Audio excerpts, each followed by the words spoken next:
اسحاق ڈار کی قیادت میں فورن آفس نے دن رات کام کیا ہے۔ عطا تارڑ ہمارا ایک اور واریر ہے، اس نوجوان نے میڈیا کے فرنٹ پہ بے پناہ کام کر کے کامیابی حاصل کی اور پاکستان کی عزت میں اضافہ کروایا ہے۔ اور ایک اور فیکٹر، ہمارے جو سائبر واریئرز ہیں جنہوں نے ٹیکنالوجی پر اتنی کمانڈ حاصل کر لی کہ انہوں نے انڈین ڈیفنس سسٹم کو بلائنڈ کر دیا۔ کئی اسٹیٹس میں ان کی لائٹ بند ہو گئی، کئی جگہ پہ ان کے ڈیفنس سسٹم نے کام نہیں کیا، اور جب آپ کے میزائل جواب دینے گئے تو وہ اندھے ہو چکے تھے۔ تو یہ بہت سے ان سنگ ہیروز ہیں پاکستان کے جو ان سنگ رہیں گے، مگر اس ملک کی سلامتی کے لیے ان کا کردار اللہ جانتا ہے یا ان کے ساتھی جانتے ہیں۔ اللہ کریم ان کو اور ان کے خاندانوں کو اس کا اجر عظیم ضرور عطا کریں گے۔ میرے عزیزوں، کچھ باتیں اور بھی کرنے والی ہیں۔ ایک طرف تو پوری قوم کھڑی تھی جو اپنی فوج کے ساتھ کھڑی تھی۔ دیکھیں، اپنی فوج کے ساتھ کھڑے ہونا چاہیے۔ ایوب خان کا مارشل لاء تھا، میرے والد صاحب ان کے سخت ترین نقاد تھے، جیلیں بھی کاٹتے تھے اور تگڑے طریقے سے مخالفت کرتے تھے۔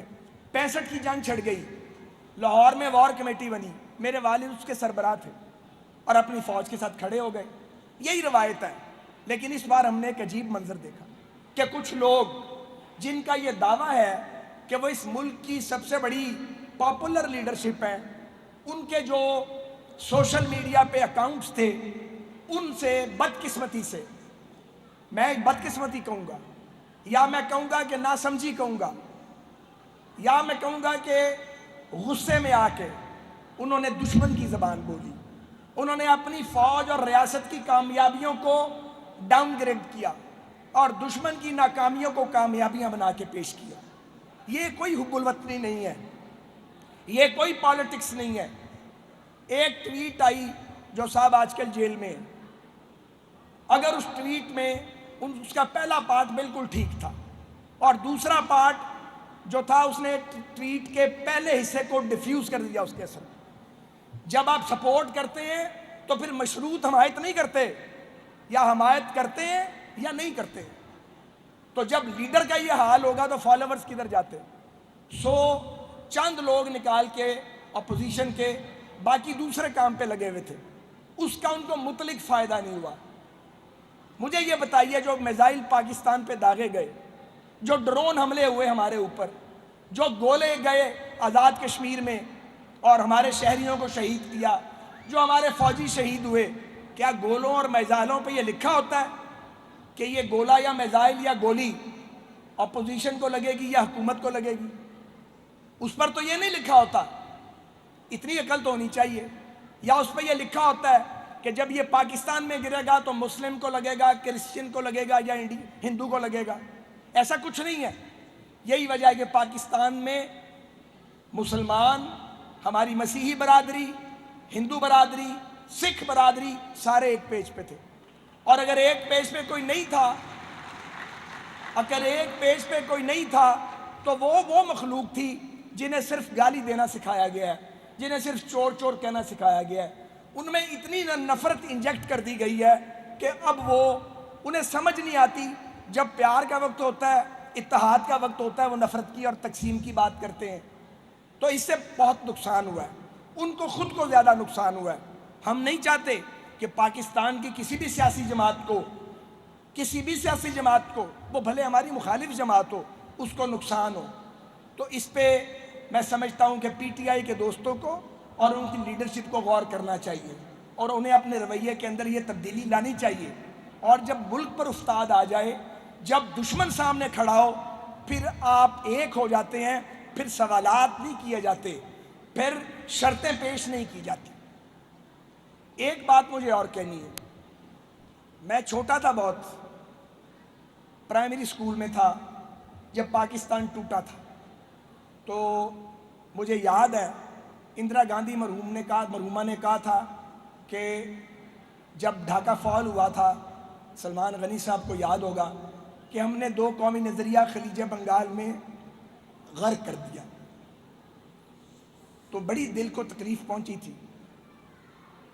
اور اندرا گاندھی کے یہ الفاظ کم از کم میرے شعور سے کبھی محو نہیں ہوئے، لیکن آج الحمدللہ تقریباً 53 سال کے بعد میں یہ کہہ سکتا ہوں کہ دو قومی نظریہ خلیج بنگال میں غرق نہیں ہوا۔ اندرا گاندھی کی سوچ غلط تھی۔ ثبوت اس کا کیا ہے؟ ہر بات کے ساتھ ثبوت ہونا چاہیے۔ اس کا پہلا ثبوت یہ ہے کہ اگر دو قومی نظریہ غلط ہوتا یا غرق ہو چکا ہوتا تو پھر کشمیریوں کا جذبہ آزادی سرد ہو چکا ہوتا۔ وہ سرد نہیں ہوا۔ آج بھی بھارتی جیلیں کشمیری حریت پسندوں اور کشمیری نمائندوں سے اور لیڈر سے اور نوجوانوں سے بھری ہوئی ہیں، اور وہ آج بھی ہم سے بڑے پاکستانی ہیں۔ اس کا دوسرا ثبوت یہ ہے کہ اگر دو قومی نظریہ غلط ہوتا تو بنگلہ دیش ہم سے علیحدگی کے بعد بھارت کا غلام بن جاتا۔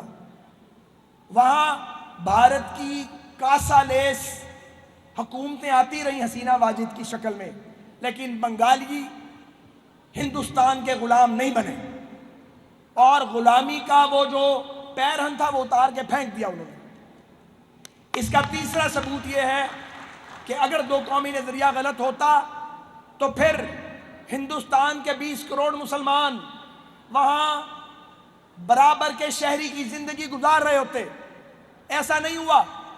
روز ان کی توہین اور ہتک ہوتی ہے اور ان کا خون کیا جاتا ہے۔ یہ اس بات کا ثبوت ہے کہ دو قومی نظریہ درست تھا۔ اور دو قومی نظریے کی حقانیت کا چوتھا ثبوت یہ ہے کہ اگر یہ دو قومی نظریہ غلط ہوتا تو پاکستان کب کا بھارت کے تسلط کو تسلیم کر چکا ہوتا۔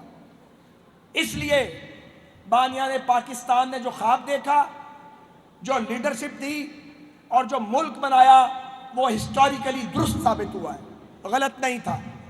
غلط وہ تھے جو ہمیں قیامت تک اپنا غلام بنا کے رکھنا چاہتے تھے۔ میرے عزیزو، ایک اور اہم بات ہے، جب پلوامہ ہوا تو ہمیں اس وقت فوجی قیادت کی طرف سے یہ بتایا گیا کہ ٹینکوں کے اندر تیل نہیں ہے، لڑیں کیسے؟ قومی اسمبلی میں اس وقت کے وزیر اعظم نے فرمایا، جو ریکارڈ کا حصہ ہے، کیا میں بھارت پر حملہ کر دوں؟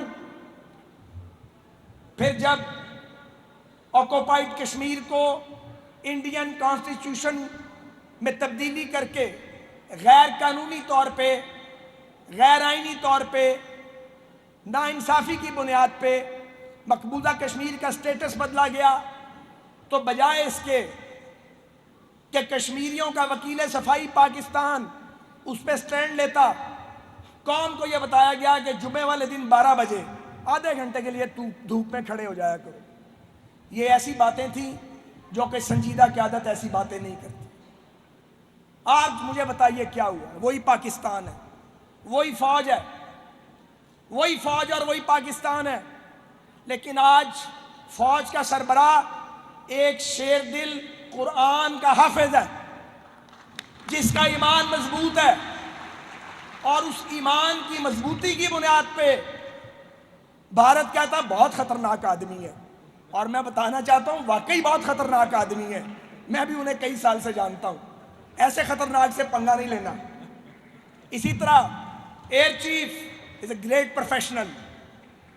میں نے کبھی تعریف نہیں کی، خاص طور پہ بڑی مشکل سے میرے منہ سے یہ تعریف نکلتی ہے، پہلی بار زندگی میں کر رہا ہوں، لیکن اگر کوئی خوبصورت ہے تو اسے ماننا پڑے گا۔ تو جو ایئر چیف ہے وہ ایک گریٹ پروفیشنل ہے۔ اور کچھ جو مجھے انفارمیشن ہے، میں وزیر رہا ہوں اس ملک میں 3-4 بار، کہ پاکستان ایئر فورس الحمدللہ آئی ٹی پہ ان کی بڑی کمانڈ ہے، اور ان کو معلوم تھا افواج پاکستان کو کہ ایک دن یہ امتحان آنا ہے، اور اس امتحان میں ہم نے خود بھی سرخرو ہونا ہے اور پاکستان کو بھی سرخرو کرنا ہے۔ بہت باتیں کی گئی ہیں میاں نواز شریف کے بارے میں، بہت جھوٹ بولا گیا نواز شریف صاحب کے بارے میں، بہت بڑی کردار کشی کی گئی ہے نواز شریف کی۔ جب میاں نواز شریف نے اصلاح احوال کی کوشش کی ہے، کبھی مخالف جماعتوں نے ان کو ٹارگٹ کیا ہے، کبھی ماشاء اللہ والوں نے ان کو ٹارگٹ کیا ہے، اور کبھی بکاؤ اہل قلم نے ان کو معاف نہیں کیا۔ لیکن سچ تو یہی ہے کہ تمام تر عالمی دباؤ کے باوجود کتنا پریشر تھا دنیا کا. اللہ کے فضل کے بعد یہ نواز شریف ہی کی قیادت تھی جس میں یہ فیصلہ کیا گیا کہ ہم گھاس کھا لیں گے، عالمی پابندیوں کا سامنا کر لیں گے، لیکن ایٹمی طاقت بنانے پہ کوئی کمپرومائز نہیں کریں گے. اور آج اگر دشمن آپ سے خوف زدہ ہے، اگر آج عالمی طاقتیں کہتی ہیں نہیں نہیں ایٹمی لڑائی ہو جائے گی، کہہ رہے ہیں نا بھائی صاحب جو آج کل بظاہر ہم سے بڑا پیار کر رہے ہیں کہ جی وہ ایٹمی جنگ ہو جانی تھی، چند گھنٹے پہلے کہہ رہے تھے تسی جانو تے تہاڈا کام جانے، آپس ہی نبڑ لو، ساڈا کی لینا دینا. چند گھنٹے بعد لینا دینا بھی تھا اور پوری رات وہ لوگ سفارتکاری کر رہے تھے. کیوں؟ اس لیے کہ الحمدللہ آپ ایٹمی طاقت ہے. اس کا کریڈٹ جہاں ایٹمی سائنسدانوں کو جاتا ہے، جہاں فوج پاکستان کی مختلف لیڈرشپس کو جاتا ہے، جہاں ایٹمی پروگرام بھٹو مرحوم سے لے کے میاں نواز شریف تک تمام حکمرانوں کو جاتا ہے، اس میں اب یہ خدا کا نظام ہے کہ وہ جو گھڑی ہوتی ہے جس میں آپ نے فیصلہ کرنا ہوتا ہے، وہ گھڑی کس کے مقدر میں آتی ہے؟ یہ گھڑی شہباز شریف کے مقدر میں آ گئی، یہ گھڑی حافظ عاصم منیر کے اور ایئر چیف بابر سدھو کے مقدر میں آ گئی، وہ گھڑی نواز شریف کے مقدر میں آ گئی. اس پہ انسان کچھ نہیں کر سکتا، اس پہ جلنا نہیں چاہیے، اس پہ تو خوش ہونا چاہیے، اس پہ رش کرنا چاہیے. اگر آپ رش کرنا شروع کر دیں تو کبھی کوئی اچھی گھڑی آپ کی قسمت میں بھی آ سکتی. میرے عزیزو، مجھے آخر میں یہ کہنا ہے کہ یہ جنگ شروع ہوئی ہے، ختم نہیں ہوئی. ایک ایک بچے کو، ایک ایک فرد کو، ہر پارٹی کے لیڈر کو، ہر فوجی افسر کو، فوجی جوان کو، سول سرونٹ کو، پاکستان کے تمام اداروں میں کام کرنے والے ہر پاکستانی کو یہ پتہ ہونا چاہیے. کیوں؟ اس لیے کہ جو آپ کی پوشیدہ قوت تھی اس کا اظہار ہو گیا. اس اظہار نے بہت ساری قوتوں کو بے چین کر دیا ہوگا، نئے جال بنے جا رہے ہوں گے، اگلے مرحلے کا کھیل شروع ہو چکا ہوگا. اللہ نہ کرے دشمن آپ پر اب اندر سے حملہ ور ہوگا، کیونکہ آپ کے سامنے آنے کی ہمت نہیں ہے. کافی عرصے تک سامنے آنے کی تیاری بھی کی جا رہی ہوگی، لیکن اندر سے آپ کو ہٹ کیا جائے گا. دشمن آرام سے نہیں بیٹھے گا، اور دشمن وہ جو سامنے ہے وہ صرف آپ کا دشمن نہیں ہے، اس کے فیسیلیٹیٹر بھی آپ کے ساتھ نہیں ہیں. جو بظاہر آپ کو بہت اچھے دکھ رہے ہوں گے وہ بھی آپ کے ساتھ نہیں ہیں. تو پھر کیا کرنا چاہیے؟ پھر کرنا یہ چاہیے کہ جو بیماریاں پاکستان کو لاحق ہیں اب ان بیماریوں کا علاج کریں. آج وزیر اعظم پاکستان میرے بڑے بھائی ہیں، میرے لیڈر ہیں. آج سب سے زیادہ ذمہ داری میاں محمد نواز شریف صاحب اور شہباز شریف صاحب آپ کی ہے. یہ بات میں بند کمرے میں بھی کہتا ہوں، پارٹی میٹنگ میں بھی کہتا ہوں، کافی عرصے سے پبلکلی بھی کہہ رہا ہوں. سب سے بڑی ذمہ داری پاکستان مسلم لیگ نون کی ہے. اگر ہم واقعی قائد اعظم کے وارث اور اس ملک کی بانی جماعت کے وارث ہیں، پھر سب سے پہلے دل ہمیں بڑے کرنے پڑیں گے، ہمیں آگے بڑھنا پڑے گا. دوسری بڑی ذمہ داری افواج پاکستان کی لیڈرشپ کی ہے. اللہ نے ان کو بہت عزت دی ہے، ایسی عزت جو اس سے پہلے بہت ساروں کو نصیب نہیں ہوئی. تو جب اللہ تعالیٰ مہربانی کرتے ہیں، عزت عطا کرتے ہیں اور بعض اوقات گرتے ہوئے آپ کو کھڑا کر دیتے ہیں، تو پھر آپ کی ذمہ داریاں بڑھ جاتی ہیں. آج پاکستان کو سیاسی ہم آہنگی کی ضرورت ہے. پاکستان میں سیاسی درجہ حرارت نیچے لانا ہوگا. وزیر اعظم صاحب نے قومی اسمبلی میں یہ بات کہی ہے کہ ہم بات کرنے کے لیے تیار ہیں، بات ہونی چاہیے. میں ایک انفرادی حیثیت میں یہ آواز بڑے عرصے سے بلند کر رہا ہوں، یہ میرا فنڈامنٹل رائٹ ہے. بات کرنی چاہیے اور دوسروں کو بات سننی چاہیے، اور بات کسی شرط کے بغیر ہونی چاہیے دونوں طرف سے، کیونکہ جب شرطوں سے گفتگو ہوتی ہے وہ کبھی وہ بیل منڈے نہیں چڑھتی ہے. ہمیں اپنے ملک کے اندر ہارمنی لانی ہے. اور ایک اور مکالمہ یہاں چاہیے، وہ چاروں فیڈریٹنگ یونٹس کے درمیان مکالمہ ہونا چاہیے. مقابلہ نہیں، مکالمہ. سندھ، کے پی کے، پنجاب اور بلوچستان، تاکہ یہ منترا بھی ختم ہونا چاہیے کہ پنجاب کھا گیا، پنجاب کھا گیا.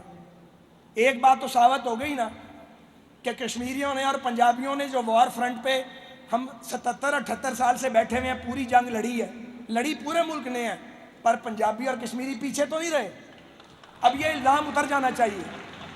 65 میں بھی ہم نے بہت خون دیا تھا، پارٹیشن پر بھی خون دیا تھا، اب پھر خون بہا ہے، سب نے مل کے جنگ لڑی ہے، لیکن چاروں صوبوں کے جو نمائندے ہیں انہیں بھی مل بیٹھنا چاہیے، پانی کے مسائل کو بھی حل کرنا چاہیے۔